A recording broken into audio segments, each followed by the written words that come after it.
All right, so here we are. I hope you have been thinking or totally erasing your mind. Either way, you must remember that last time we saw that creating 3 different collections could indeed be a better way to go.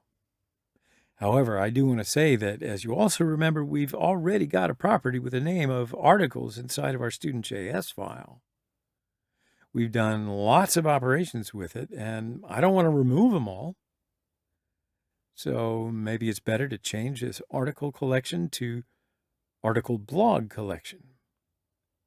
There will be both an article embedded in the student collection and article blog as a collection. So maybe it's time to create a new collection's article blog and comments. Create a new file named article blog.js and another one named comment.js. Now, don't forget that if we create a new model, these are collections inside our database. So we're going to do, things a little differently than what we've done in our article schema.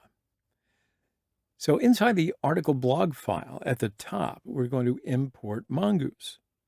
Then grab a schema property like that.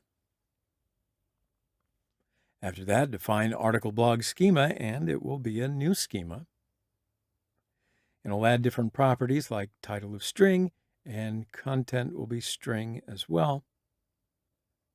But how can we connect this article blog to our student model? Well, as we've seen earlier, article blog has a reference to comment, and students have a reference to look off to article blog. So we know how to tie together documents with a subdocument collection from previous videos. We did that, and here created an article schema and said that there is an array of articles which must follow the schema. But it's only possible when we use a subdocument type of reference. However, inside article blog files, we're going to make a reference to another collection. So first, let's write our codes, and then I'll explain and understand them better. So we'll add a new key here. Comments, place an array which will contain an object, and type of schema dot types dot object ID, and lastly a ref property. And we assign comment for the ref property here. Now, unlike article schema, here we have lots of comments associated with it.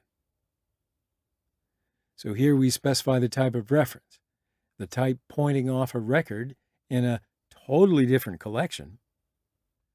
No nesting documents.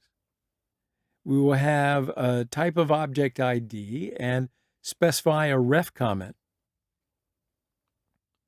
Now we're also going to want Mongoose to understand to look where to find this object ID. And because of this, we'll use ref here. So once we go to comment.js file and add configuration and create a comment model, Mongoose will use it for different comments in this array.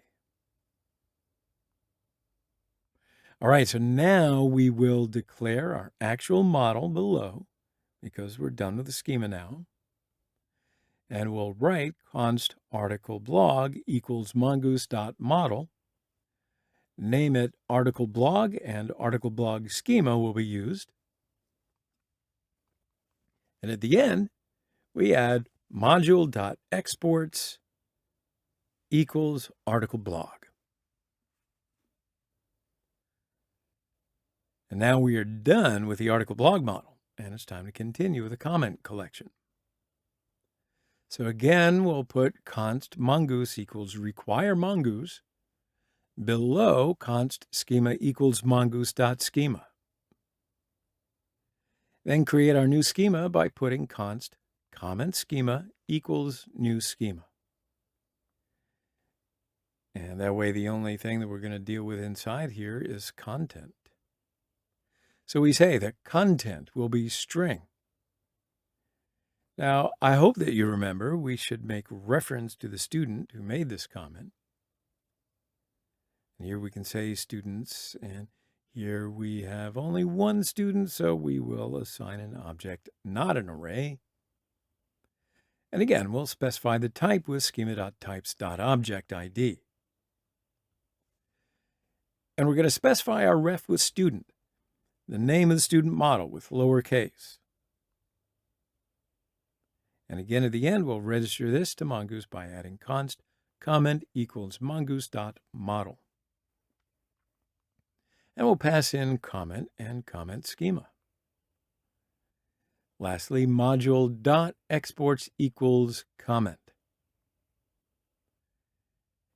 And yeah, I think that's enough for now. So next time we will associate the student with the article block.